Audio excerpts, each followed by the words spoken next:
आदाब, सत श्री अकाल, नमस्कार। मैं हूँ राकेश कुमार। आप देख रहे हैं मत अभिमत। बिहार नगर निकाय चुनाव संपन्न हो गया।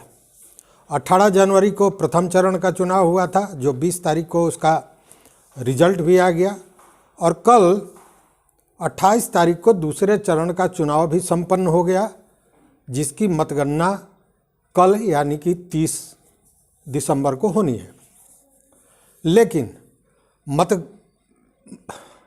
लेकिन चुनाव के बाद ही फिर एक बार जीत और हार की समीक्षा हो रही है।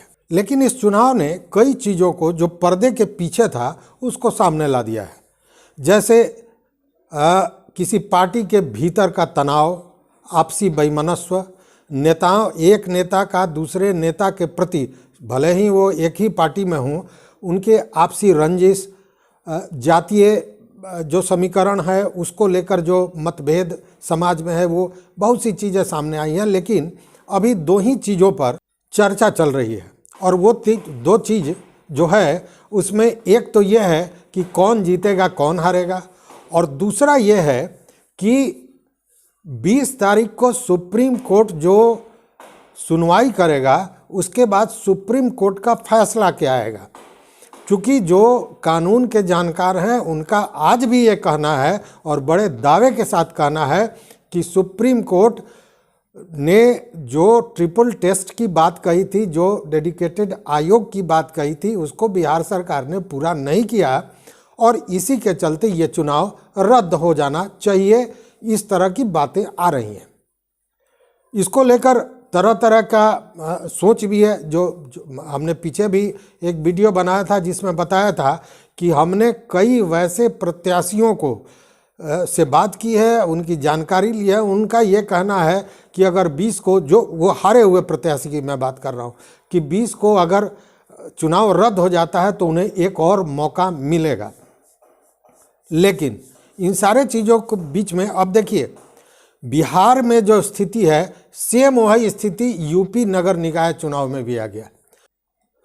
वहाँ 27 दिसंबर को हाई कोर्ट के लखनऊ बेंच ने ये कहा कि जिस आधार पर यूपी सरकार नगर निकाय चुनाव में आरक्षण दे रही है वो सही नहीं है।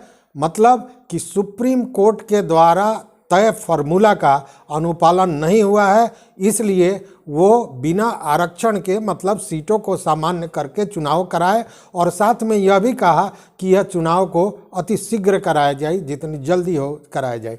उसके पीछे ये कारण है कि जो वहाँ पे नगर निकाय का सीमा अवधि है वो भी समाप्त हो रहा है 12 दिसंबर से 19 जनवरी 2023 के बीच में। मतलब इसी बीच में लगभग सभी नगर निकाय का जो 5 वर्ष है वो पूरा हो रहा है, इसलिए तुरंत चुनाव कराने की बात भी हाई कोर्ट ने कही है। लेकिन वहाँ देखिए क्या बिहार सरकार ने क्या किया और यूपी सरकार क्या कर रही है, उसमें क्या अंतर है ये समझने की ज़रूरत है। यूपी सरकार भी बिहार सरकार की तरह ही बिना आरक्षण के चुनाव कराने के पक्ष में नहीं है। कारण शुद्ध राजनीतिक है। यूपी सरकार की भी स्थिति कहीं ना कहीं बिहार सरकार वाली ही है।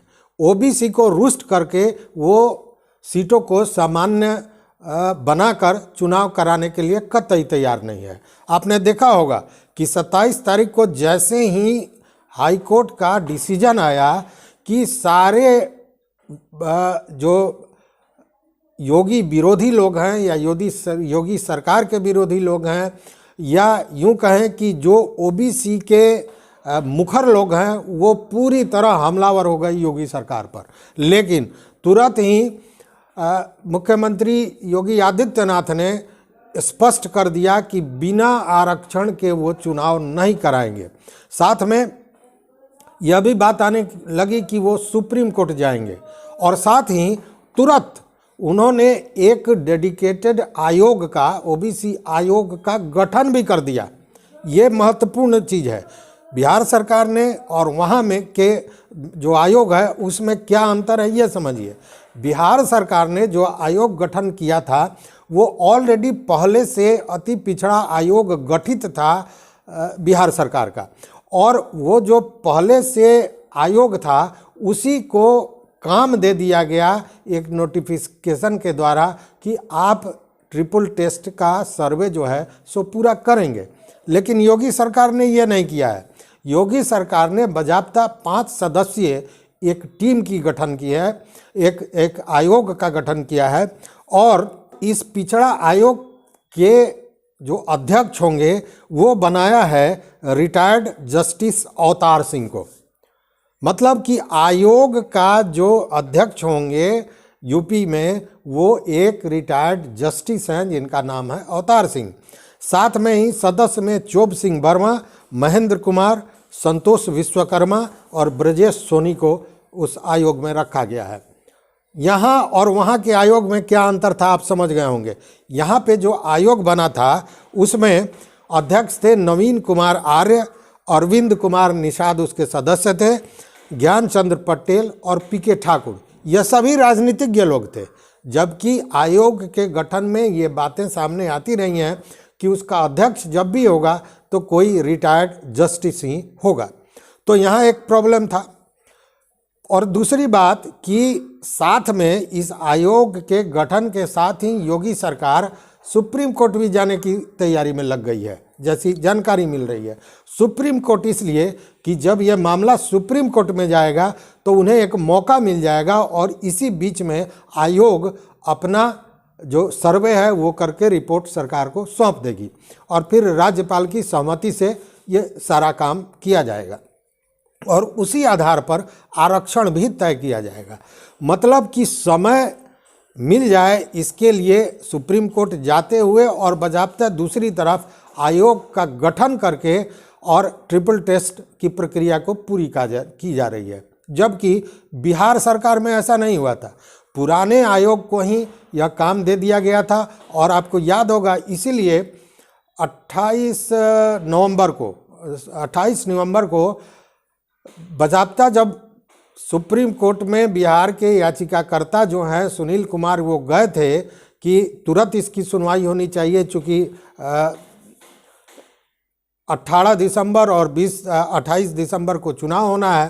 तो सुप्रीम कोर्ट ने बाकायदा कहा था कि हमने ये कह दिया है कि यह जो आयोग है यह डेडिकेटेड आयोग नहीं कहा जा सकता है। वैसे में अगर बिहार सरकार या चुनाव आयोग इस बात को नहीं समझ रही है तो 20 जनवरी को जब हम सुनवाई करेंगे उसके बाद फैसला करेंगे कि हमको क्या करना है और इसमें हम कुछ भी कर सकते हैं। स्थितियां महाराष्ट्र और मध्य प्रदेश वाली हो सकती हैं।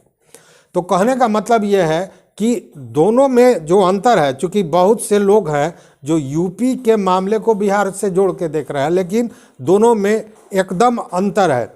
बिहार सरकार ने जो गलती की, योगी सरकार उस गलती से अपने को बचा कर चल रही है कि वो बाकायदा आयोग का गठन की।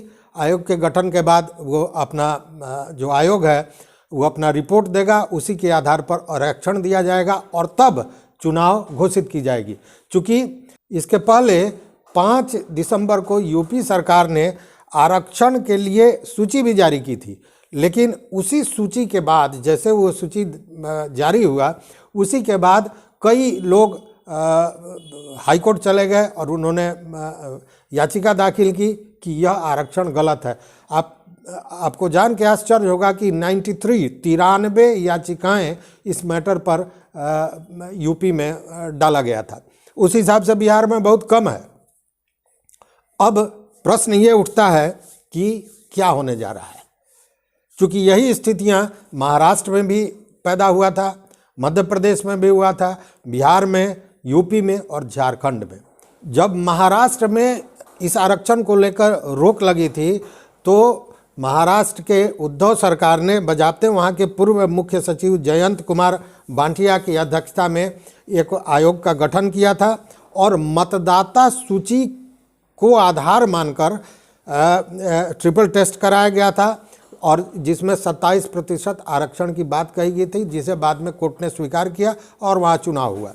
उसी तरह जब मामला फंसा मध्य प्रदेश में तो शिवराज सरकार ने भी राज्य पिछड़ा आयोग के जरिए सर्वे कराया, रिपोर्ट दिया और उसके बाद वहाँ भी चुनाव हुआ।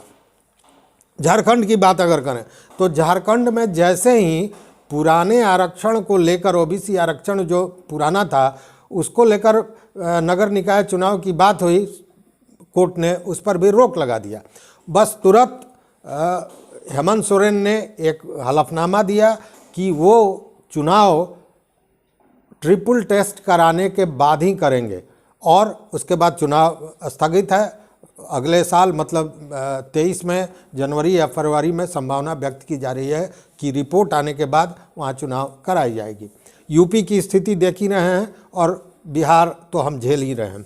ऐसी स्थिति में 20 तारीख बड़ा अहम हो जाता है, चूँकि ये मामला महाराष्ट्र, मध्य प्रदेश, झारखंड और यूपी से अलग है। बिहार का मामला, बिहार में जिस आयोग के सर्वे के आधार पर आरक्षण दिया गया है, सुप्रीम कोर्ट ने उस आयोग को ही डेडिकेटेड आयोग मानने से इनकार कर दिया और ये 28 तारीख की बात है। 28 तारीख को बाज़ाब्ता ये फैसला आया था और उसके बाद चुनाव संपन्न कराया गया।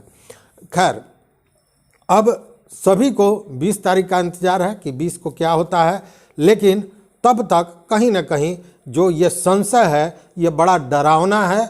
डरावना सब के लिए, जो प्रत्याशी चुनाव लड़े हैं, जो जीते हैं, जो हारे हैं, सरकार के लिए, चुनाव आयोग के लिए और आम आदमी के लिए। चूँकि आम आदमी द्वारा दिए गए कर के पैसे से ही ये चुनाव कराया जाता है। जो सरकार कहती है चुनाव सरकार का अपना कोई पैसा नहीं होता है, वो हम आप जो पैसा देते हैं वही करोड़ों रुपए खर्च हुए हैं। ऐसे में 20 तारीख को क्या होता है यह देखने वाली बात होगी और इसको लेकर तमाम तरह की बातें हो रही हैं। यूपी को बिहार से जोड़कर और भी जो नई खबरें होंगी हम आपके पास लाएंगे।